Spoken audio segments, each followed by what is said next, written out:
তিন শ্রেণীর লোককে প্রশ্ন করা হবেই হবে 100%। এক নাম্বার ধনী, পয়সাওয়ালা যারা আছেন, একটাও তো কাঁচা বাড়ি নেই, আল্লাহ অর্থ দিয়েছেন আপনাদের, ধনী অর্থের হিসাব দাও।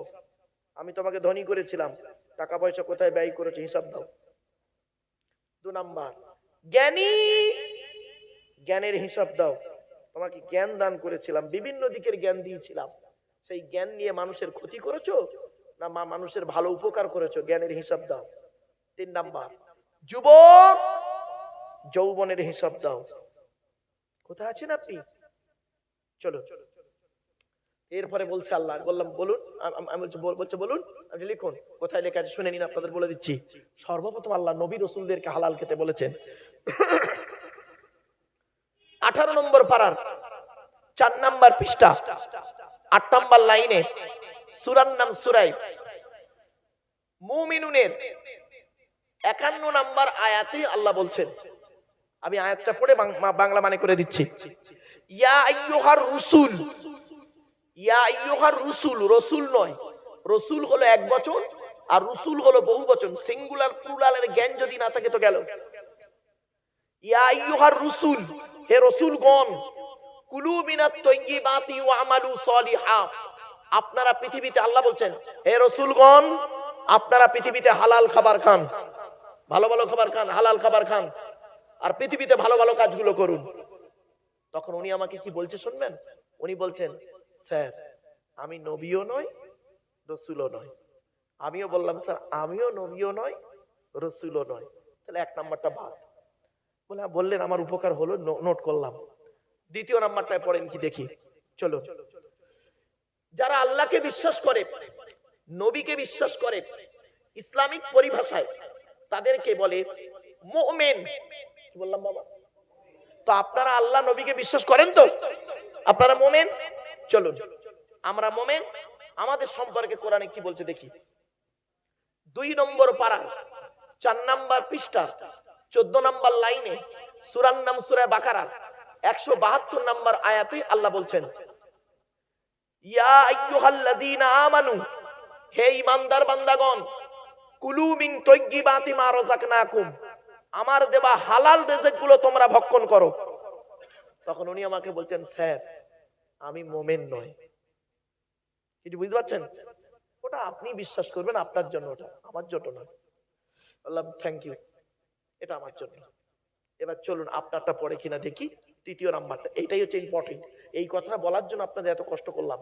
চলো, কোরআনে বলা হয়েছে মানব জাতিকে আল্লাহ হালাল খেতে বলেছেন। কাকে কাকে? আমি বললাম স্যার আপনি কি মানব জাতির মধ্যে আছেন? বলছে হ্যাঁ। আমি আপনি কি ওইটা বিশ্বাস করেন নাকি, ম্যাঙ্কি থেকে ম্যান, বাঁদর থেকে মানুষ? বলছে না না না, এটা আমি বিশ্বাস করি না। ম্যাঙ্কি থেকে ম্যান, ম্যাঙ্কি মানে বাঁদর, ম্যাঙ্কি থেকে ম্যান, এটা বিশ্বাস করেন? বলছে না না না না, আমি আদমের সন্তান, আমি একজন মানব জাতি, মানব জাতির মধ্যে একজন। বললাম স্যার আপনি মানব জাতি যদি হন, এই কোরআনে বলা হয়েছে মানব জাতিকে হালাল খেতে, সে হিন্দু মুসলিম জৈন ব্রাহ্মণ খ্রিস্টান কুলি সাঁওতাল বাগদি দুলে সকলকে হালাল খেতে বলেছেন। বললেন কি করে, কোথায় আছে? সঙ্গে সঙ্গে নোট করলাম। বললাম নোট করুন, আমি বলে দিচ্ছি। 2 নম্বর পারা 4 নাম্বার পৃষ্ঠা 8 নাম্বার লাইনে সূরার নাম সূরা বাকারা 168 নাম্বার আয়াতে বলুন, আয়াতটা পড়ছি শুনুন। ইয়া আইয়ুহান নাস, এর মানে হলো মানব, নাস মানে মানব। ইয়া আইয়ুহান নাস, হে মানব জাতি, কুলু মিম্মা ফিল আরদি হালালান তাইয়্যিবা, পৃথিবীর জমিনে তোমরা আমার দেওয়া হালাল রিজিক গুলো ভক্ষণ করো। অমনি প্রফেসরের গালে হাত। বললাম স্যার খালি শুকরের মাংস আমার খাওয়া মানা নয়, আপনারও খাওয়া মানা।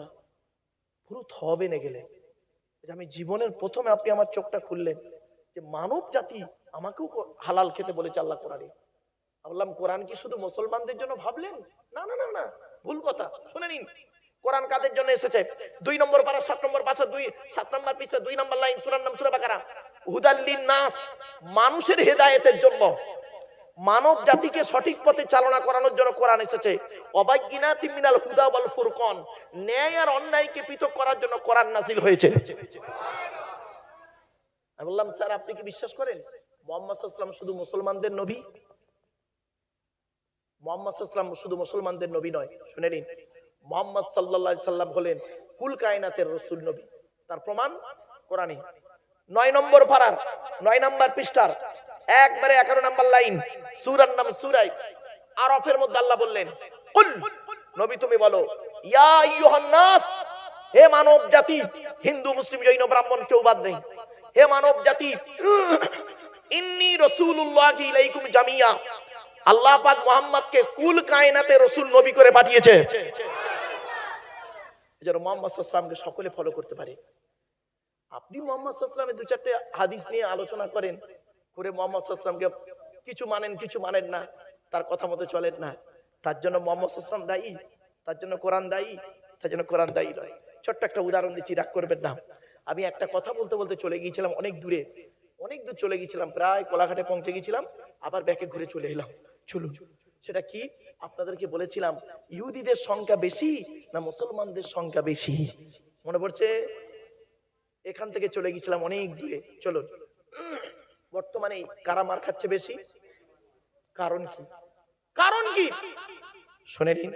মুসলমানরা সব দিকে পিছিয়ে, লেখাপড়ায় পিছিয়ে, চিন্তা গবেষণায় পিছিয়ে, মানে টেকনোলজিতে পিছিয়ে, সব দিকে পিছিয়ে। রাগ করবেন না, ছোট্ট একটা উদাহরণ দিচ্ছি, শুনে নিন, চমকে যাবেন। ইহুদিদের একটা কিতাব আছে, কিতাবটার নাম হলো তালমুদ। কি বললাম বাবা? তালমুদ। ইহুদিদের একটা কিতাব, কিতাবের নাম হলো তালমুদ। ওই কিতাবে লেখা আছে, হে ইহুদিরা, তোমরা মুসলমানদের সঙ্গে পারবে না,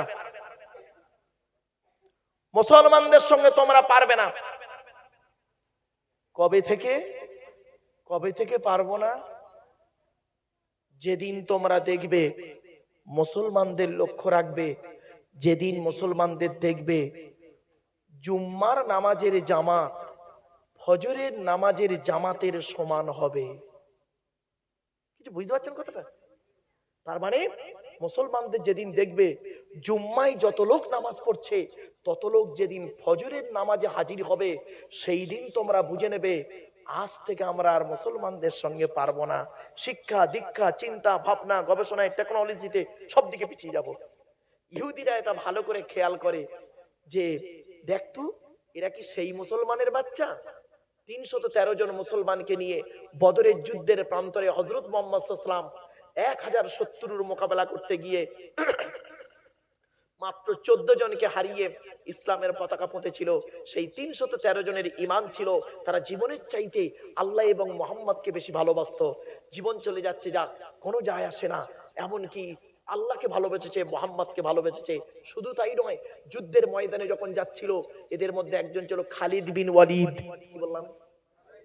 খালিদ বিন ওয়ালিদ সৈন্যদেরকে নিয়ে নদী পার হয়ে যাচ্ছে আফ্রিকা, ওপারে গিয়ে ইসলামের পতাকা পুঁতবে। সঙ্গে সঙ্গে কি করেছিল খালিদ বিন ওয়ালিদ? সাহাবীদেরকে নিয়ে যাচ্ছে ঘোড়ায় ছুটিয়ে, সামনে নদী, প্রচুর টান যাচ্ছে। সাহাবীরা সঙ্গীরা বলেছিলেন, কিভাবে পার হবো আমরা? কিভাবে পার হবো? সম্ভব নয়, এত গভীর নদীতে যা পার হবো কি করে পারে? তখন বলল, শোনো, আমি খালিদ বিন ওয়ালিদ হলাম মুহাম্মদ সাল্লাল্লাহু আলাইহি ওয়াসাল্লামের উম্মত। শুধু তাই নয়, আমি রাসূলুল্লাহর সাহাবী। শুধু তাই নয়, আমি আল্লাহকে 100% বিশ্বাস করি। আমি বিসমিল্লাহ আল্লাহু আকবার বলে আমি ঘোড়া নিয়ে নদীতে ঝাঁপ দেবো, আমার সঙ্গে তোমরাও ঝাঁপ দাও। পারবে? বললো রাজি। সঙ্গে সঙ্গে ঝাঁপ দিল, সকলে ওপারে চলে গেল। চলে যাবার পর উনি বললেন, আচ্ছা, কারোর কি কিছু হারিয়ে গেছে? তখন একজন ব্যক্তি বললেন, আমিরুল মুমিনিন, আমার পানি খাওয়ার পিয়ালা, একটা বাটি ছিল, ওই বাটিটা এত স্রোত যাচ্ছিল, বাটিটা হারিয়ে গেছে। তখন উনি বললেন, মুজাহিদের, মুজাহিদের মানে যারা জিহাদ করে তারা মুজাহিদ, মুজাহিদের কোন মাল, কোন বস্তু একটা সূচ পরিমাণ মুজাহিদের হারায় না।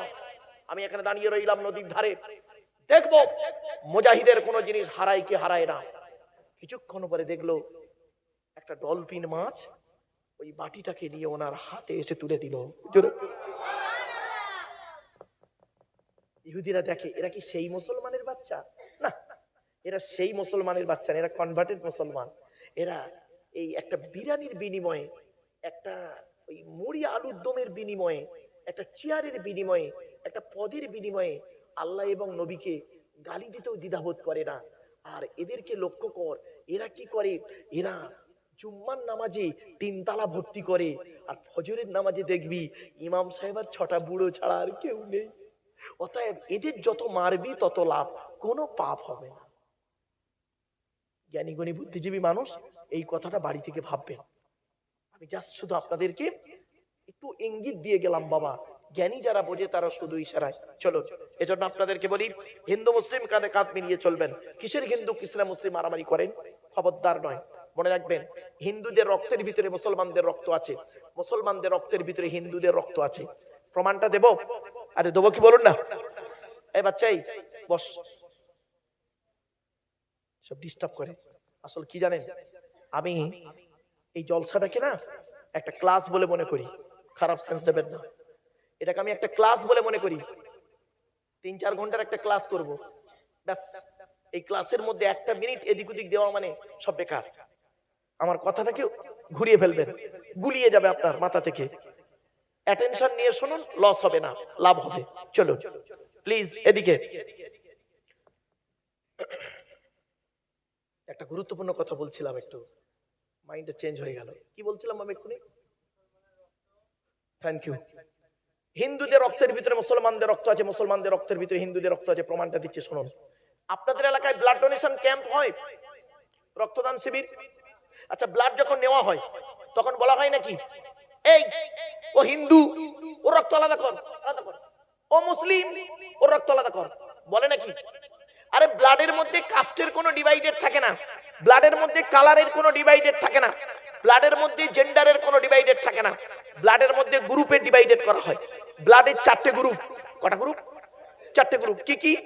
এ বি, এই সি নয়, জানে না খালি এ বি, এ বি আর ও। এখানে যত মুসলমান বসে আছে বেশিরভাগ মুসলমান ও নিজের ব্লাড গ্রুপটা কি ও নিজেও জানে না। ঠিক না বেঠিক? ও নিজের ব্লাড গ্রুপটা কেউ নিজে জানে না। এই তো মুসলমানের অবস্থা। এ বি, এ বি আর ও, প্রত্যেকটা মাইনাস প্লাস। একটা হিন্দু রক্তের ভিতরে 3টে জিনিস পাওয়া যায়, লোহিত কণিকা, শ্বেত কণিকা, চক্রিকা। As a same, no difference. একটা মুসলমানের রক্তের ভিতরে 3টেই পাওয়া যায়। কিসের হিন্দু কিসের মুসলিম মারামারি করেন? হে হিন্দু, মন্দিরে গিয়ে যাকে ঈশ্বর বা ভগবান বলে ডাকো তাকে মন্দিরে পাবে তো? হে খ্রিস্টান, গির্জায় গিয়ে যাকে গড বলে ডাকো তাকে গির্জায় পাবে তো? হে মুসলমান, গালে দাড়ি মাথায় টুপি নিয়ে যাকে আল্লাহ আল্লাহ বলে মসজিদে ডাকো, ওই আল্লাহকে মসজিদে পাবে তো? চলুন, 3 ধর্মের মানুষ আমরা আল্লাহকে খুঁজতে বেরোই। আল্লাহ নিজেই বলছেন, আমাকে খুঁজতে তোদের কারোর যেতে হবে না, আমাকে খুঁজতে যেতে তোদের হবে না। আমি আল্লাহ কোথায় আছি জানিস? এই কোরআনে দিয়েছে আল্লাহ বলে, এই কোরআন আল্লাহ বলে দিয়েছে। চলুন, ওয়ালাকাদ খালাকনাল ইনসানা ওয়া না'লামু মা তুওয়াসবিসু বিহি নাফসুহু ওয়া নাহনু আকরাবু ইলাইহি মিন হাবলিল ওয়ারিদ। 26 নম্বর পারা 18 নম্বর পৃষ্ঠার 1ম নম্বর লাইন, সূরার নাম সূরা কফের 16 নম্বর আয়াত। আল্লাহ বলছেন, হে মানব জাতি, হে মানব জাতি, আমি তোদের সৃষ্টি করেছি, তোদের মনের মধ্যে ভালো মন্দ যা কিছু আছে সব আমি আল্লাহ জানি। বান্দা কোনোদিন ভাববি না আমি আল্লাহ অনেক দূরে, না না না, আমি আল্লাহ তোর ঘাড়ের শিরারও নিকটবর্তী। একবার অন্তঃস্থল থেকে আমাকে আল্লাহ বলে ডাক দে, আমি আল্লাহ তোরও ডাকে সাড়া দেব। কোথায় স্বর্গ কোথায় নরক কে বলে তা বহুদূর, মানুষের মাঝে স্বর্গ নরক, মানুষেতে সুরাসুর। আপনি জান্নাত খুঁজতে গেছেন মসজিদে, আপনি জান্নাত খুঁজতে গেছেন মসজিদে। আমার নবী বলছে, তুই মসজিদে জান্নাত খুঁজতে গেছিস? জান্নাত কোথায়? আমি মুহাম্মদ বলে যাচ্ছি, ইন্নাল জান্নাতাম তাহতা আকদামিল উম্মাহাত। আমি মুহাম্মদ বলে গেলাম, জান্নাত তোর বাপ আর মায়ের পায়ের তলায়। বাপের ভাত দেন না, মার ভাত দেন না, আপনি আমার লেকচার শুনবেন? ফালতু কোথাকারে। বাপের ভাত দেয় না, মার ভাত দেয় না, মা আমার লেকচার শুনবে। অযোগ্য অপদার্থ। রাগ করবেন না বাপ, বাস্তব কথাটাই বললাম। নিজের বাপকে মূল্যায়ন করতে শিখুন, মাকে মূল্যায়ন করতে শিখুন। একজন পুরুষ 4 জনকে খুশি করলে জান্নাতি। কজন কজন? 4 জন। কে কে? 1 নাম্বার পুরুষ, তুমি তোমার রব আল্লাহকে খুশি করো, অর্থাৎ কোরআন মোতাবেক জীবন যাপন করো। 2 নাম্বার পুরুষ, তুমি তোমার নবীকে খুশি করো, অর্থাৎ নবীর হাদিস মোতাবেক সুন্নাহ মোতাবেক জীবন যাপন করো। 3 নাম্বার পুরুষ, তুমি তোমার জন্মদাতা বাপকে খুশি করো। 4 নাম্বার পুরুষ, তুমি তোমার পেটে ধরা মাকে খুশি করো। বাস্তব কথা বললাম। ছোট্ট একটা উদাহরণ দিচ্ছি, রাগ করবেন না কেউ। হযরত মুহাম্মদ সাল্লাল্লাহু আলাইহি ওয়াসাল্লাম একদিন মসজিদে বসে আছেন। এলাকার সবথেকে ধনী লোকটা আসছেন। লোকটার নাম ছিল আমর জামু। কি বললাম বাবা, একটু বলেন। আমর জামু রাদিয়াল্লাহু তাআলা আনহু। উনি ওহুদের যুদ্ধে শহীদ হয়েছিলেন। ওনার শহীদ হওয়ার 35 বছর পরে ওনার কবর থেকে যখন লাশটা তোলা হয়, শুনে নিন, উনি যখন শহীদ হলেন ওহুদের যুদ্ধে 35 বছর পরে যখন ওনার লাশটা কবর থেকে তোলা হয়, 35 বছর আগে যেদিন উনি শহীদ হয়েছিলেন, এই কপালে তীর লেগেছিল। কপালে তীর লেগে উনি শহীদ হয়েছিলেন।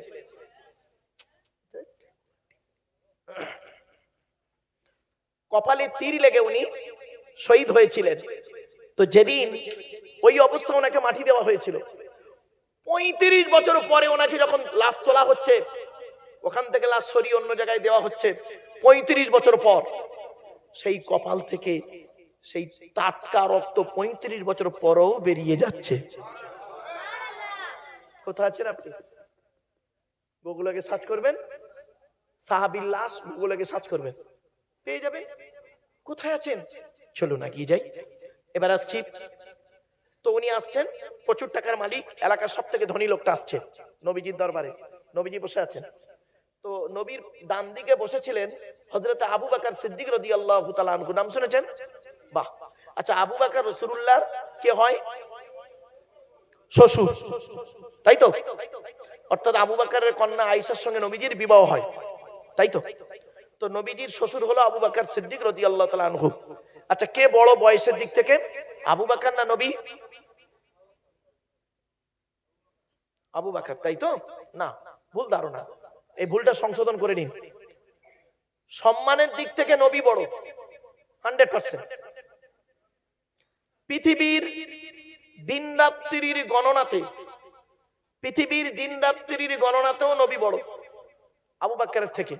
কত দিনের বড় শুনে নিন, 2 বছর 2 মাস 10 দিন। কত বললাম? 2 বছর 2 মাস 10 দিনের বড় হলো আবু নবীজি, আর 2 বছর 2 মাস 10 দিনের ছোট হলো আবু বকর। ভুলটা ভাঙলো। আপনাদের ধারণা হলো কি, শ্বশুর বয়সে বড়, জামাই বয়সে ছোট। এটাই ছিল আপনাদের ধারণা। বাপেরা, এই সংশোধনগুলো করে নিন। চলো। তো হযরত আবু বকর বলছেন, হে নবী, এলাকার সব থেকে ধনী লোকটা আসছে, ওই দেখুন, এই দেখুন। নবীজি বললেন, আচ্ছা ওকে আসতে দাও। এলেন, আসার পরে নবীকে সালাম করলেন। সালাম দিলে নবীজি বললেন, বসো। বসলো। কিছুক্ষণ পরে নবীকে প্রশ্ন করছেন উনি। আল্লাহর নবীর সাহাবীরা নবীকে জীবনে মোট 17টা প্রশ্ন করেছেন। কটা? 17টা। মনে রাখবেন, এই কোরআনে আছে। আল্লাহর নবীর সাহাবীরা নবীকে জানার জন্য জীবনে 17টা প্রশ্ন করেছেন, আর বাকি প্রশ্ন করেছেন অমুসলিমরা বিভিন্ন অ্যাঙ্গেলে। এই 17টার মধ্যে এটা হলো একটা। তো উনি প্রশ্ন করছেন নবীকে, হে নবী, আল্লাহ আমাকে অনেক অর্থ দিয়েছে। নবীজি বললেন, আলহামদুলিল্লাহ। তখন নবী বললেন, তুমি কি জানতে চাইছো বলো। তখন লোকটি বললেন, হে নবী, আল্লাহ আমার অনেক অর্থ দিয়েছে, টাকা পয়সাগুলো কোথায় ব্যয় করলে আল্লাহ খুশি হবে, যদি একটু বলে দিতেন আমাকে, মরণের আগে টাকা পয়সাগুলো সেখানেই ব্যয় করে কবরে যেতাম। আচ্ছা, প্রশ্নটা ভালো না খারাপ? ব্যাস, উনি প্রশ্ন করে বসে আছেন। সঙ্গে সঙ্গে ওনাকে কেন্দ্র করে কোরআনের এই আয়াতটা আল্লাহ নাজিল করলো। কি?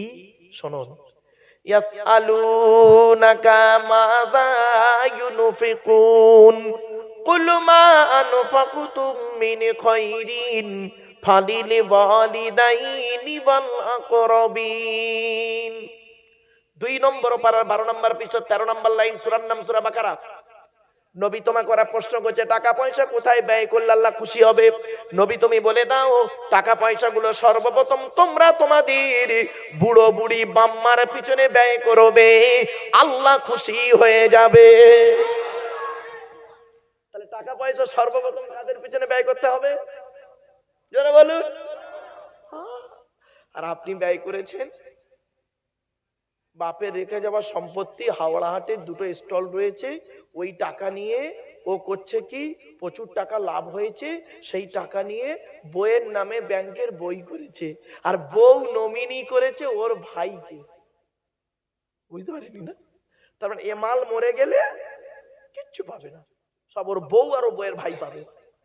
বাবাজি বাস্তব কথা বললাম, আগে ভালো ছেলে হন, পরে ভালো জামাই হবেন। আমরা এখানে অনেকে আছি ভালো জামাই হতে পেরেছি, ভালো ছেলে হতে পারিনি। বুঝতে পারছেন আমার ওয়াজ? আমার শ্বশুর লোককে বলে আমার জামাই খুব ভালো, আমার শাশুড়ি লোককে বলে আমার জামাই খুব ভালো, আর আমার জন্মদাতা বাপটা কি বলে শুনবেন? ওকে জন্ম দিয়ে পাপ করেছি। পেটে ধরা মাটা কি বলে জানেন? ওকে পেটে ধরে ভুল করেছি। কেন? কি এমন কাজ করলেন যে মা 10 মাস 10 দিন পেটে ধরলো, 2.5 বছর দুধ পান করালো, শীতকাল বর্ষাকাল গ্রীষ্মকাল কোনো কালকে দেখলো না, আঁচল ঢাকা দিয়ে নিয়ে রাখলো, যে মা আপনার আমার পেশাবের উপরে মা করলো কি নিজে শুয়ে আমাকে আপনাকে তার বুকের উপরে স্থান দিয়েছিল, ঠিক না ঠিক? কি এমন কাজ করলেন, কার মাধ্যমে করলেন? সেই মা এত কাঁদি, যান বাম্মার সেবা করুন। বাস্তবটাই এই কোরআনে আছে। আল্লাহর নবীদের পরই স্থান হলো বাপ আর মায়ের। এই কোরআনের 16 জায়গায় আল্লাহ বলেছেন বাম্মার সেবা যত্ন করো। আপনি কোথায় আছেন? আপনি জান্নাত খুঁজতে গেছেন মসজিদে, তাই না? আর 2টো কথা বলি আপনাদের, শুনলে চমকে যাবেন। কিয়ামতের মাঠে একজন জাহান্নামীকে আল্লাহ ডেকে বলবেন, 2জন জাহান্নামীকে ডেকে বলবেন এদিকে আয়, এদিকে আয়, তুই জাহান্নামে গেলি কেন রে? তো বান্দা বলবে আল্লাহ পৃথিবীতে তো ভালো ভালো কাজগুলো করেছি, আপনি জাহান্নামায় দিয়েছেন কেন বুঝতে পারছি না। আল্লাহ বলবে মনে আছে তোর কাছে একদিন আমি ভিক্ষা চেয়েছিলাম? ওই লোকটা বলবে আপনি কবে ভিক্ষা চাইলেন? আপনি তো মানুষকে ফকির বানান, আমির বানান, তা আপনি কবে ভিক্ষা চাইলেন? আল্লাহ বলবে মনে আছে তুই গরিবের ছেলে ছিলিস, তোর ব্যবসা দিয়ে আমি 3 তলা বাড়ি করেছি, কোটি কোটি টাকা দিয়েছিলাম, তোকে পরীক্ষা করার জন্য একজন ফকিরকে তোর দৌড়ে পাঠিয়েছিলাম। তুই যদি সেই দিন ওই ফকিরটাকে অপমানিত লাঞ্ছিত করে তাড়িয়ে না দিয়ে যদি হাসি মুখে যদি বিদায় দিতি, আমি আল্লাহ আমাকে ওই জায়গায় পেয়ে যেতি। আপনি আল্লাহকে খুঁজতে গিয়েছেন কোথায় বাড়ি থেকে ভাববেন। আর একজন জাহান্নামীকে আল্লাহ ডেকে বলবে এদিকে আয়, তুই জাহান্নামে গেলি কেন? ও বান্দা বলবে আল্লাহ আমি জাহান্নামে কি করে গেলাম বুঝতে পারছি না, আপনি তো ভালো ভালো কাজগুলো করেছিলাম। আল্লাহ বলবে মনে আছে পৃথিবীতে তোর কাছে একদিন পানি চেয়েছিলাম, আমি পানি চেয়েছিলাম তোর কাছে। ও তখন বলবে আল্লাহ আপনি কবে পানি চাইলেন? মনেই পড়ছে না। আল্লাহ বলবে মনে আছে তুই রাস্তা দিয়ে যাচ্ছিলিস, একজন পিপাসিত প্রাণী পানির পান করার জন্য সে খুব কষ্ট পাচ্ছিল, তুই যদি ওই পানিটাকে পানি পান করাতি, আমি আল্লাহ ওই জায়গায় আমাকে পেয়ে যেতি। আপনি জান্নাত খুঁজতে গেছেন কোথায়? চলুন দেখি। আল্লাহর নবী বলেছেন, আল্লাহর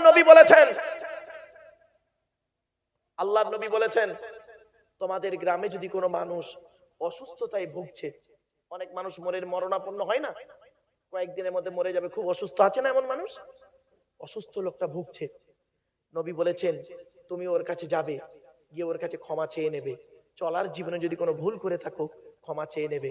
তুমি যদি আজকের এখানে বসে বসে নিয়ত করো এই মুন্সিডাঙ্গার একজন ব্যক্তি শুনছি খুব অসুস্থ মানুষ, বাঁচবে কি তা জানি না, আমি কালকের ওর কাছে গিয়ে একটু ক্ষমা চেয়ে নেবো, কেমন আছে একটু জানবো। আল্লাহ রাসূল বলেছেন যখন থেকে তুমি নিয়ত করবে ওর কাছে যাব বলে নিয়ত করবে, যেদিন থেকে সেই দিন থেকে আল্লাহ পাক তোমার জন্য জান্নাতে একটা ঘর তৈরি করবে। আর আপনি কি করেছেন? আপনার বাপ অসুস্থ, জানেন আপনার বাপ খুব অসুস্থ, মরণাপন্ন অবস্থা, আমাকে এসে বলছেন হুজুর আমার বাপ তো মরে যাবে, খুব অসুস্থ, চলুন না একটু দেখে আসবেন। আমি এত ব্যস্ত মানুষ না, এত ব্যস্ত মানুষ, কি বলবো জানেন? বাবা যাব, যাব বাবা, যাব যাব, খুব ব্যস্ত মানুষ বাপ, যাব যাব যাব। কবে যাব? মনে মনে বলছি তোর বাপ মরু, 40-এ খানা খেতে যাব। কথাটা শুনতে হয়তো খারাপ লাগছে, অতি বাস্তব। অসুবিধা হচ্ছে আপনাদের? আর চলে যাচ্ছে নাকি ভাই? অসুবিধা হচ্ছে নাকি? আর একটু হবে না? বন্ধ করে দেবো? হবে? একবার তাকবীর দেন, নারায়ে তাকবীর। চলো এবার আসছি। এতক্ষণ ওরে সর্বনাশ, 2 ঘন্টা বকে ফেলেছি। সামান্য এই কটা কথা বলতেই 2 ঘন্টা হয়ে গেল। চলো, এজন্য অনুরোধ করে বলে যাচ্ছি, অনুরোধ করে বলে যাচ্ছি, পৃথিবীর সবথেকে কঠিন কাজ কি জানেন? আত্মসমালোচনা করা। নিজেকে নিয়ে সমালোচনা করুন, নিজেকে নিয়ে। পৃথিবীর সবথেকে কঠিন কাজ হলো আত্মসমালোচনা করা। নিজেকে নিয়ে সমালোচনা করুন, এটা করলে নেকি হয়। আর পৃথিবীর সবথেকে সহজ কাজ কি জানেন? পর সমালোচনা করা। এটা করলে গোনাহ হয়। বাস্তব কথা বললাম। ছোট্ট একটা উদাহরণ দিচ্ছি। আমরা এমন মানুষ না, নিজের পাপের বাটখারা দিয়ে, নিজের পাপের বাটখারা দিয়ে অন্যের পাপ ওজন করি। ঠিক না বেটি? বাটখারা বোঝেন তো নাকি? নিজের পাপ পাপ করে করে নিজে না, নিজে পাপ করে করে একটা পাপের বাটখারা করে ফেলেছি। নিজের পাপের বাটখারা দিয়ে নিজের পাপ কোনোদিন ওজন করিনি, অন্যের পাপ ওজন করি। আমরা এমন মানুষ। আমরা এমন মানুষ না, দুধওয়ালা লোকের বাড়ি বাড়ি যায়, দুধ কিনে সহজে কেউ খেতে চায় না। মদওয়ালা দোকান দিয়ে বাঁকড়ায় বসে আছে, ও মোটর সাইকেলে তেল পুড়িয়ে মদ কিনে খেয়ে মারামারি করে হাজী সাহেবের বেটা জমদুর থানায় লকাবে চুম্বরে রোজার মাসে বসে। দুধওয়ালা কোথায় গিয়েছিল? ওর বাড়ি গিয়েছিল, দুধ কিনে খাইনি। আমরা এমন মানুষ না, দুধওয়ালাকে বলি এই দুধে পানি দিসনি তো, আর মদে পানি ঢেলে খাই। আমরা এমন মানুষ না, 100 টাকার চোরকে, 100 টাকার চোরকে গাছে বেঁধে মারি, 1000 কোটি টাকার চোরকে স্টেজে তুলে ফুলের তোড়া দিয়ে সংবর্ধনা জানিয়ে স্যালুট জানাই। ঠিক না বেঠিক? আমরা এমন মানুষ না, চালনি বোঝেন? চালনি, ওই আটা চালে মা বোনরা কি বলেন? চালনি। ওর পিছনে ছিদ্র কটা? অসংখ্য। আর সূচের পিছনে ছিদ্র কটা? একটা। তো চালনি একদিন সূচকে বলছে, কে বলছে? কে বলছে? চালনি। কাকে বলছে? সূচকে বলছে, তোর পিছনে ছিদ্র কেন রে? তা সূচ কি উত্তর দেবে? চালনি সূচকে বলছে তোর পিছনে ছিদ্র কেন? তা সূচ কি উত্তর দেবে? আমার তো একটা, তোর 1000টা। জাস্ট ফর এক্সাম্পল, বাপেরা, একটা আঙুল, সরি ক্ষমা চেয়ে নিচ্ছি, একটা আঙুল আপনাদের দিকে লাগিয়ে বললাম আপনি চিটিং বাজ। আচ্ছা কটা আঙুল আপনার দিকে গেছে? একটা। 3টা আঙুল কোন দিকে? টিবিল চিটিং বাজ। এই ও চলে যাচ্ছে নাকি? দোস্ত আসবি তো নাকি তেরেঙ্গা খেতে যাচ্ছিস? এ হাওড়া জেলায় ওয়াজ করা না, খুব টেনশন বাপ। তবে হাওড়া জেলার ছেলেদের একটা গুণ আছে। কি গুণ বলবো? হাওড়া জেলার ছেলেরা কিন্তু বিড়ি খায় না, সিগারেট খায়। খৈনি, তেরেঙ্গা, গুটকা, শান্তি অশান্তি, বিমল সিগনেচার খায়, বিড়ি এরা খায় না। এরা হাওড়া জেলায় বিড়ি বিক্রি কম হয়। বাস্তব বলছি। ওই 2.5 প্যাচে মাল, ওই যে কি খাতারনাক, ভাবতে পারবেন না। বন্ধু সিগারেট খান, সিগারেটের গায়ে একটা ক্যান্সারের ছবি দেওয়া আছে, আর নিচেই লেখা আছে, দেখবেন ইংরেজিটা পড়ে দেখবেন, cigarette is injurious to health, স্বাস্থ্যের পক্ষে ক্ষতিকর। সিগারেট খেয়ে যদি ক্যান্সারে মারা যান, আপনি সিগারেট কোম্পানির বিরুদ্ধে কেস করতে পারবেন না, কারণ কোম্পানি বলেই দিয়েছে মালটা খারাপ, তবু আপনি খাবেন। বাস্তব। তেরেঙ্গা গুটকা যারা খায় দেখবেন ওর গায়ে লেখা আছে তেরেঙ্গা ইজ ইনজুরিয়াস টু হেলথ, দেখবেন ছোট্ট করে লেখা আছে। এটা লিখে দিতে হয়, না দিলে কোম্পানি কেস খেয়ে যাবে। আমার বাপেরা, একটু পরিবর্তন হন। কুল্লু মুস্কিরিন হারামুন, প্রত্যেকটা নেশাদ্রব্য জিনিস মস্তিষ্কের বিকৃতি ঘটায়, ওটা হলো হারাম। বাপেরা অনুরোধ করে বলে যাচ্ছি, কয়েক কটা দেহ মাটি খেতে পারে না, এই জায়গা থেকে এত দূর চলে এসেছিলাম। মনে পড়ছে? 1 নাম্বার নবীদের দেহ বলেছিলাম, 2 নাম্বার শহীদানদের দেহ বলেছিলাম, 3 নাম্বার বলেছিলাম মোকাম্মাল কোরআনী হাফেজের দেহ, তাই না? এই কথাটা বলতে বলতে, চরিত্রের কথা বলতে বলতে এত দূর চলে এসেছিলাম, আবার ব্যাকে চলে এলাম। 4 নাম্বার হলো হাক্কানি আলেমের দেহ মাটি খেতে পারে না। হাক্কানি আলেমের দেহ মাটি খেতে পারে না, টাটকা থাকে। 5 নাম্বার হলো মুয়াজ্জিনের দেহ, 12 বছর যদি কেউ নিঃস্বার্থ ভাবে আযান দেয়, ওই দেহ মাটি খেতে পারে না। তাহলে আমরা কি সব বেকার? না, আরেকটা পয়েন্ট আছে 6 নাম্বার, এটা কিন্তু আমরা প্রত্যেকে হতে পারবো। কি? হালাল খানেওয়ালা। হালাল খানেওয়ালা মানুষের দেহ মোবারক মাটি খেতে পারে না। এই জন্য বাপেদের বলে যাচ্ছি, হারামের বিরিয়ানি ভাতের থেকে হালালের ডাল ভাতটাই ভালো। হারামের বিরিয়ানি ভাতের থেকে হালালের ডাল ভাতটাই ভালো। করজোড়ে নিবেদন করে গেলাম, পৃথিবীতে যতদিন বাঁচবেন বাবা হালাল খাবার খান। হালাল খাবার খেয়ে যদি 2 রাকাত নামাজ পড়েন কবুল হয়ে যাবে। আর হারাম বস্তু নিয়ে 2 নম্বরি করে হারাম খাবার খেয়ে যদি তাহাজ্জুদ পড়েন কবুল হবে না। শুধু তাই নয়, লোকের মেরে আপনি হজে যাবেন, হজ কবুল হবে না। ঠিক না বেটি? বাস্তব কথাটাই বললাম। আপনি হজে না গিয়ে হজ কবুল হবে। হজে না গিয়ে হজ কবুল হয়েছে শুনলে চমকে যাবেন। বলবো কি বলেন? এই দেখুন, লোকটার নাম হলো আব্দুল্লাহ ইবনে মুবারক। কি বললাম? যতদিন বাঁচবেন কথাটা মনে রাখবেন, আব্দুল্লাহ ইবনে মুবারক লোকটার নাম। উনি খুব বড় আলেম ছিলেন, খুব বড় আলেম, ওনার জামানার সবথেকে বড় আলেম, খুব আল্লাহওয়ালা লোক। আব্দুল্লাহ ইবনে মুবারক রহমাতুল্লাহ আলাইহি হজে যাবেন। উনি এবং ওনার বন্ধু, 2 বন্ধু একসঙ্গে হজে যাবেন। হজের টাকা পয়সা সব জোগাড় হয়ে গেছে। উনি করেছেন কি, হজে যাবার কয়েকদিন আগের ঘটনা।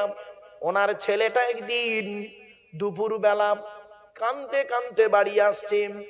উনি আব্দুল্লাহ ইবনে মুবারক ছেলেকে বলছেন, বাবা তুমি কাঁদছো কেন? বলে, আব্বা জান, গ্রামে একটা লোক গোস্ত রান্না করে খাচ্ছিল, আমি তার বাড়িতে গিয়ে গোস্ত চাইলাম, আমাকে দিল না, বারে বারে চাইতে দিল না, আমাকে ভৎসনা করে তাড়িয়ে দিল, তাই আমি কাঁদছি। উনি ভাবলেন হয়তো লোকটা আমার প্রতি কোনো রাগ ছিল, আমার উপরে রাগটা আদায় করতে না পেরে আমার বাচ্চার উপর দিয়ে আদায় করছে। চাই হজে যাওয়ার আগে লোকটার কাছে অন্তত ক্ষমা চেয়ে আসি। বলে ছেলেটাকে ছেলের হাতটা ধরেছেন, সোজা লোকটার বাড়িতে গিয়েছেন। গিয়ে দেখছে দরজা বন্ধ হয়ে আছে, বালাটা নাড়া দিয়েছেন, ভেতর থেকে লোকটা বাইরে এসে দরজা খুলে দেখছেন জামানার এই এলাকার ওই সময়ের সব থেকে বড় আলেম আব্দুল্লাহ ইবনে মুবারক ওনার সামনে হাজির। উনি অবাক, আসসালামু আলাইকুম হুজুর। আসেন আসেন আসেন, আপনি আমার বাড়িতে এসেছেন হুজুর, আমার কপাল, আসেন। উনি বললেন, বাবা তোমার বাড়িতে আজকে যাব না, একটা জিনিস জানার জন্য এসেছি। বলে, কি হুজুর? বলছে, এই বাচ্চাটা আমার বাচ্চা, তুমি জানো? বলছে, জি হুজুর জানি তো, বাচ্চাটা আপনার বাচ্চা জানি। তুমি জানো? বলছে, হ্যাঁ। তুমি আজ বাড়িতে গোস্ত রান্না করে খাচ্ছ? বলছে, জি হুজুর, বাড়িতে গোস্ত রান্না করে বাচ্চাদের নিয়ে খাচ্ছে। তা আমার এই বাচ্চাটা তোমার কাছে একটু গোস্ত চেয়েছিল? বলছে, জি হ্যাঁ। তা তুমি ওকে একটু গোস্ত দাওনি কেন বাপ? একটা বাচ্চা ছেলেকে একটু গোস্ত দিলে ক্ষতি কি ছিল? তখন লোকটা না মাথা হেঁট করে ঝরঝর করে কাঁদছে।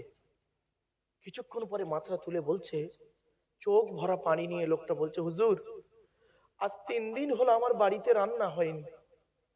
3 দিন হলো আমার বাড়িতে রান্না হয়নি। আজ সকালবেলা কাজে বের হয়েছিলাম, কাজে বের হয়ে দেখছি কোনো কাজ পাইনি, খালি হাতে বাড়ি আসছি। মনে মনে ভাবছি আমি একটা বাপ, বাড়িতে বাচ্চারা অনাহারে পড়ে আছে, স্ত্রী অনাহারে আছে, কি হাত মুখ নিয়ে আমি বাড়িতে ঢুকবো? কোনো পয়সা পাইনি, কাজ পাইনি। তাই কাঁদতে কাঁদতে বাড়ি ফিরছিলাম, হঠাৎ দেখি রাস্তার ধারে একটা মরা প্রাণী পড়ে আছে, মরা হালাল প্রাণী। ইসলামে দুটো মরা খাওয়া জায়েজ, বাকি সমস্ত মরা খাওয়া হারাম। দুটো মরা কি? একটা মাছ, মাছ মরে গেলে খাওয়া যায়। আর 2 নাম্বার হলো ফড়িং। ফড়িং কি বললাম বাবা? টিডি, ফড়িং। যা রুচি হয় খায়, যা রুচি হয় না খায় না, ওটা ব্যাপার। ফড়িং মরা খাওয়া হালাল। শুনে রাখুন। তো মরা হালাল প্রাণী পড়ে আছে। আমি চিন্তা করলাম মরা প্রাণী আমার জন্য তো হালাল, যেহেতু আমি অপারগ অসহায়, তাই আমি মরা প্রাণীর গোশত ছুরি দিয়ে কেটে নিলাম। চারিদিকে দেখলাম, কাউকে দেখতে পাইনি, মরা প্রাণীর গোশত কেটে নিলাম, এনে বাড়িতে এনে রান্না করে খাচ্ছি।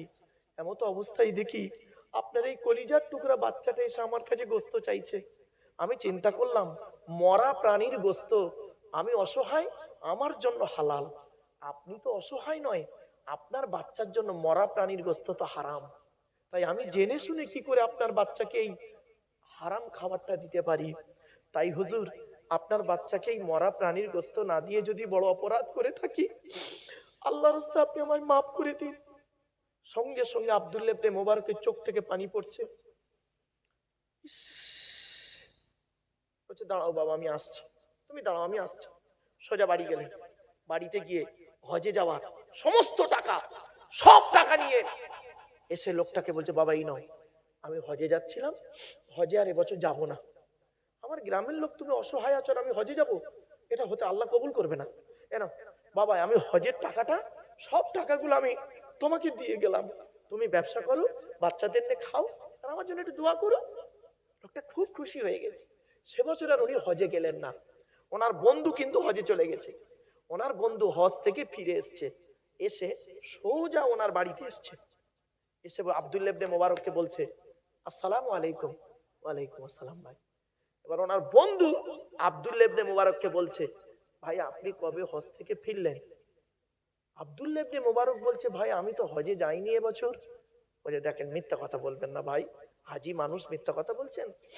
বলছে না ভাই, আল্লাহর কসম করে বলছি আমি এবছর হজে যেতে পারিনি, আমার হজের টাকাটা একটা গ্রামের গরিব লোককে দিয়ে দিয়েছি। লোকটা, ওর বন্ধু কি বলছে আবার শুনুন। আল্লাহর কসম করে বলি, আমি হজে গিয়ে যখন কাবা শরীফ তওয়াফ করছি, আমি নিজে চোখে দেখতে পাচ্ছি আমার আগে আগে আপনিও কাবা শরীফ তওয়াফ করছেন। শুধু তাই নয়, মিনা মুজদালিফায় গিয়েছি, সাফা মারওয়া দৌড় করেছি, হজরে আসওয়াদ বলে একটা পাথরে চুমা দিচ্ছি, আমি দূর থেকে দেখতে পাচ্ছি আমার আগে আগে আপনি হজরে আসওয়াদে চুমা দিয়ে চলে যাচ্ছেন। দেখা আর হচ্ছে না মুখোমুখি। তারপরে রাসূলের রওজা মুবারকে গিয়ে, আল্লাহর নবীর রওজা মুবারকে গিয়ে যখন আমি সালাম দিচ্ছি, দূর থেকে দেখতে পাচ্ছি আমার আগে আগে আপনি সালাম দিয়ে বেরিয়ে যাচ্ছেন। মনে মনে খুব দুঃখ পেলাম, কি এমন অপরাধ করেছি, আপনার সঙ্গে কেন দেখা হয় না? তাই হজ থেকে ফিরে আপনার সঙ্গে দেখা করতে এসেছি। বন্ধু আমার অপরাধটা কি বলুন? সঙ্গে সঙ্গে আব্দুল্লাহ ইবনে মোবারক দাঁড়িয়ে দাঁড়িয়ে চোখ থেকে ঝরঝর করে পানি পড়ছে। সেই রাতে আব্দুল্লাহ ইবনে মুবারক রাহমাতুল্লাহ আলাইহি স্বপ্নের মাধ্যমে দেখছেন একজন ব্যক্তি ওনাকে বলছেন, এই আব্দুল্লাহ ইবনে মুবারক, এবছর তুমি হজে না গিয়ে হজের টাকাটা ওই গরিবকে দান করার কারণে আল্লাহ তোমার হজকে কবুল করে নিয়েছে। কি হাজী সাহেব, হাজী সাহেব আপনি কি হজ করেছেন? বোনের ফারায় যে অংশ দেননি, বাপের হক মেরেছেন, ছেলের হক মেরেছেন, ভাই মরে গেছে, ভাইপোদের সম্পত্তি নিজের নামে রেকর্ড করে নিয়ে হজ থেকে ফিরে এসেছেন, আপনার হজ কবুল হবে? ছি ছি ছি ছি ছি। আপনাকে হাজি বলতে ঘৃণা লাগে। আপনি হলেন হজ হাজি জগতের কলঙ্ক। কোথায় আছেন আপনি?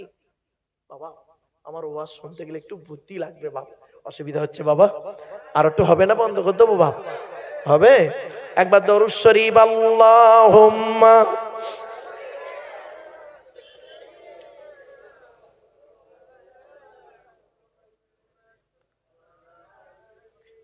অনেকক্ষণ হয়ে গেছে, আর বেশি না, 10 মিনিট হবে নাকি? একবার তাকবীর দেন, নারায়ে তাকবীর। আলহামদুলিল্লাহ, চলেন। এতক্ষণ আমি জাস্ট আল্লাহ সম্পর্কে একটু ধারণা দিতে গিয়ে এতগুলো কথা বলে ফেললাম। 2 ঘন্টার উপর 2.5 ঘন্টা চলছে। চলো এবার আসছি নবীদের পরিচয়। আচ্ছা নবীদের পরিচয় কটা বলেছিলাম বাবা, মনে আছে? কটা বলেছিলাম? 3টে। কি কি? 1 নাম্বার, যিনি নবী হবেন তার চরিত্র উত্তম হতে হবে। 2 নাম্বার, যিনি নবী হবেন তার উপর আল্লাহর তরফ থেকে ওহী নাযিল হতে হবে। 3 নাম্বার, যিনি নবী হবেন তার দ্বারা অলৌকিক ঘটনা ঘটতে হবে, 1টা হোক বা 50টা হোক। পৃথিবীতে যত নবী এসেছেন প্রত্যেক নবীর মাধ্যমে আল্লাহ পাক 1 থেকে 50টার ভিতরে মুজিজা দিয়েছেন। আমার নবী বিশ্বনবী কুল কায়নাতের রাসূল রাহমাতুল লিল আলামিন মুহাম্মদ সাল্লাল্লাহু আলাইহি ওয়াসাল্লামের মাধ্যমে আল্লাহ পাক পৃথিবীতে 1000-এরও বেশি মুজিজা দিয়েছেন। কটা জানেন? এই কোরআনে 1000-এরও বেশি অলৌকিক ঘটনা আছে। কটা আপনি জানেন? শুনলে চমকে যাবেন বাবা, হাতে টাইম শর্ট তো, অত টাইম নেই। চলেন এবার আসছি আমাদের নবীর পরিচয়টা কি আগে জেনে নিই। আচ্ছা আমাদের নবীর নাম কি? হযরত মুহাম্মদ সাল্লাল্লাহু আলাইহি ওয়াসাল্লাম। চলো নবী কোন বংশে জন্মগ্রহণ করেছেন বাবা? কুরাইশ বংশে। কার নাম কুরাইশ? চলো নবীর পরিচয়টা এবার জেনে নিই। তবে আপনাদেরকে করজোড়ে নিবেদন করছি বাপেরা সুবহানাল্লাহটা জোরে বলতে হবে, পারবেন ইনশাআল্লাহ? চলো কোন বংশ বললেন?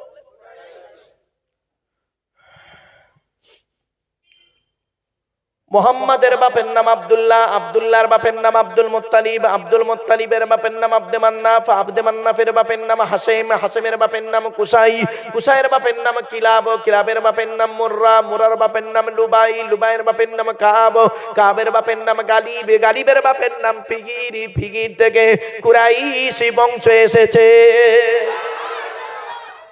নবীর বাপের নাম আব্দুল্লাহ, মায়ের নাম আমিনা, দাদার নাম আব্দুল মুত্তালিব, দাদির নামটা কি? নেতিলা বিনতে খব্বাব ব্রাকেটে ফতেমা, কেউ বলেছেন সামিরা। নবীর নানার নাম হলো আব্দুল ওয়াহাব জুহুরি, নবীর নানির নাম হলো বারিনা বা বাররা, নবীর দুধমার নাম হলো হালিমা, নবীর দুধ বাপের নাম হলো হারেস, নবীর দুধ ভাইয়ের নাম আব্দুল্লাহ, নবীর বাপের নাম আব্দুল্লাহ, নবীর দুধ ভাইয়ের নাম আব্দুল্লাহ, দুটো যেন এক করে ফেলবেন না। নবীর জন্ম 570 খ্রিস্টাব্দে, ইংরেজি কি মাস ছিল? 29 আগস্ট, আরবি মাস ছিল রবিউল আউয়াল মাস 12 তারিখ, মতান্তরী 9 তারিখ, সোমবার শবে সাদেকের সময় আরবের মক্কা নগরী কুরাইশ বংশে নবীর জন্ম। নবীর বাপেরা হলো 10 ভাই, নবীর মায়েরা হলো 19 বোন।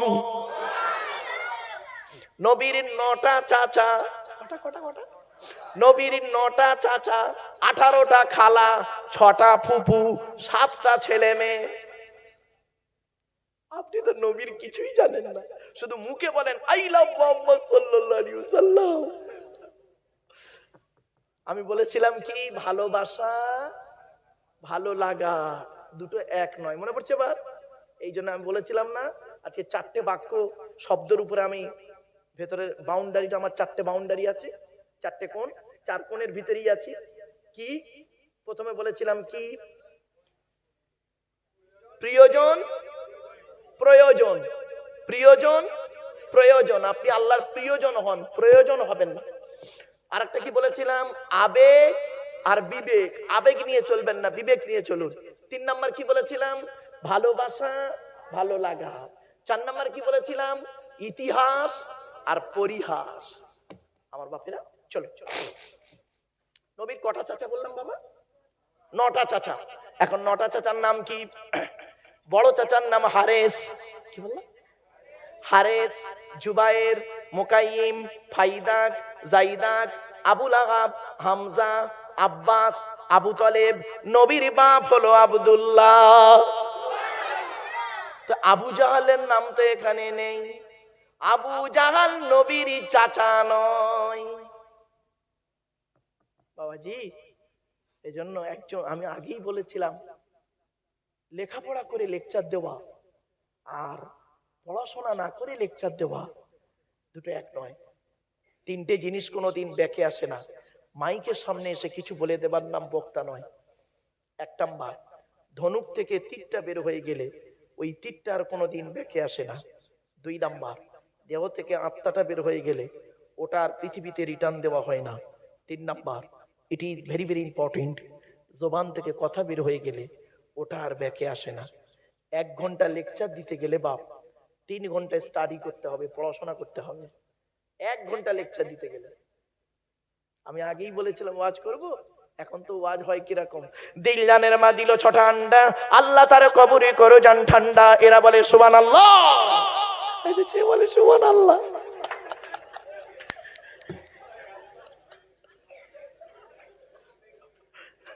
ও আবেগে বলে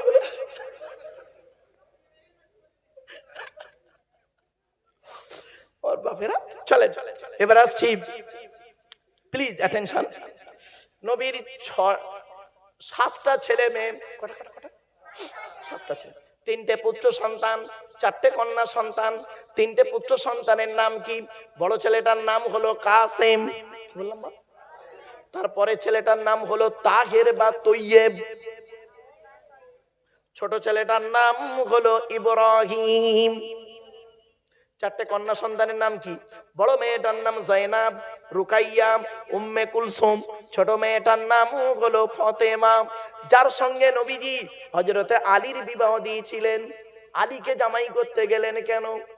অনেক কারণ ছিল, শুনে নিন। সাহাবীদের মধ্যে আল্লাহ পাক প্রত্যেকের গুণদান করেছেন। এজন্য বাপেরা খবরদার কোনোদিন সাহাবীদের সম্পর্কে বাজে মন্তব্য কোনোদিন করবেন না। সাহাবীদের সম্পর্কে ভালো ধারণা করবেন। শুনে নিন, এখান থেকে একটা শিক্ষা নিয়ে নিন। কোন ছেলেকে জামাই করবেন, যাই তাই ছেলেকে জামাই করতে যাবেন না। খালি একলা বাপের একটা ছেলে দেখে ছুটবেন না, সব একলা বাপের একটা ছেলে সমান নয়। কোন ছেলেকে জামাই করবেন? যে ছেলের মধ্যে কমসে কম 2টো গুণ পাবেন, ওই ছেলেকে জামাই করবেন। কটা গুণ? কমসে কম কটা? 2টো গুণ। কোন মেয়েকে বৌমা করবেন? এই যুবক বন্ধুরা শুনে নাও, কোন মেয়েকে বৌমা করবেন? খালি একলা বাপের একটা মেয়ে দেখে, সাদা চামড়া দেখে ছুটতে যেও না। সব সাদা চামড়ার মেয়ে ভালো নয়। বাংলায় একটা কথা আছে, নদীর জল ঘোলা ভালো, জাতের মেয়ে কালো ভালো। কিছু বুঝতে পারছেন? এই মা বোনরা আছে না, সব চলে গেছে। আর আধারও শুনবে তো বউ। চলেন, কোন মেয়েকে বৌমা? নদীর জল ঘোলা ভালো, জাতের মেয়ে কালো ভালো। এ বন্ধু, তোমার স্ত্রীর গায়ের রং সাদা কালোটা কোনো ম্যাটার নয়। স্ত্রীর অন্তরটা যদি ভালো হয়, স্ত্রী যদি আল্লাহ বলা হয়, তুমি হবে দুনিয়াতে শান্তি, সম্মান, সুখ, সম্মানী মানুষ, আখেরাতেও জান্নাতি স্বামী। এই জন্য কোন মেয়েকে বৌমা করবেন? যে মেয়ের মধ্যে কমসে কম 6টা গুণ পাবেন। কটা কটা কটা? কোথায় আছে? এই কোরআনে আল্লাহ বলেছেন। আমার কথা নয় গো বাপ, আমি একটু এই গভীর রাতে একটু মাঝে মাঝে একটু হাসির ছলে বলি, যার ফলে একটু ঘুমটা ছেড়ে যায়।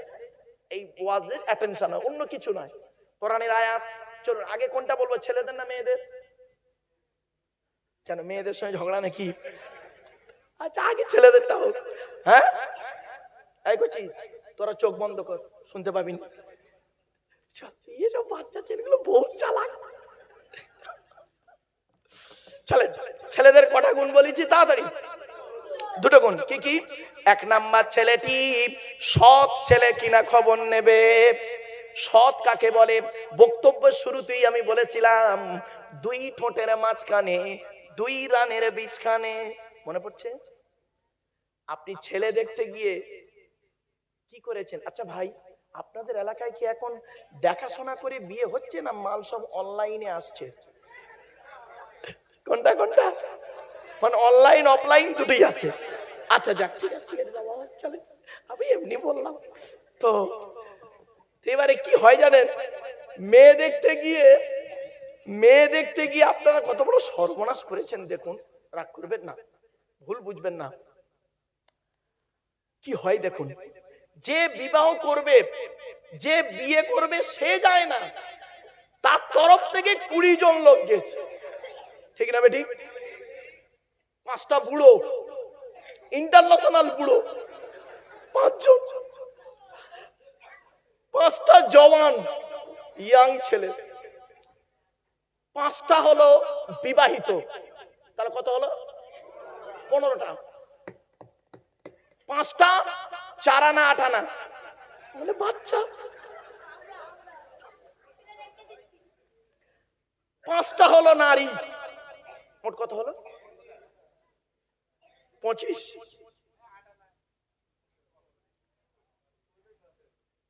5টা হলো বুড়ো, 5টা হলো জওয়ান, 5টা হলো বিবাহিত 15, আর 5টা হলো 4 আনা 8 আনা 20, আর 5টা হলো মেয়ে ছেলে।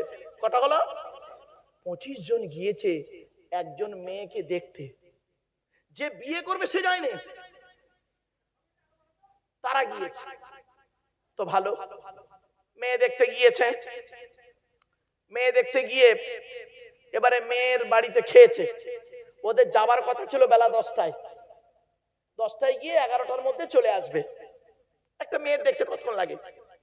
ওরা ঠিক কেরিয়ে কেরিয়ে ঘুরিয়ে ঘুরিয়ে ঘুরিয়ে ঠিক 12টার সময় গিয়ে হাজির। খেতে তো হবে, বুঝতে পারছেন না? তো যাক, 12টার সময় গিয়েছে। তা মেয়ের বাপ কন্যা দায়, বড় দায়, ঠিক না বেঠিক? সে বেচারা সংসারটা ভেঙে যাবে। ছেলে ওস্তাগার 6টা স্টল আছে হাওড়াহাটে, বললে হবে? চিটিংবাজ ছেলে, বাপের ভাত দেয় না, রাগ করবেন না।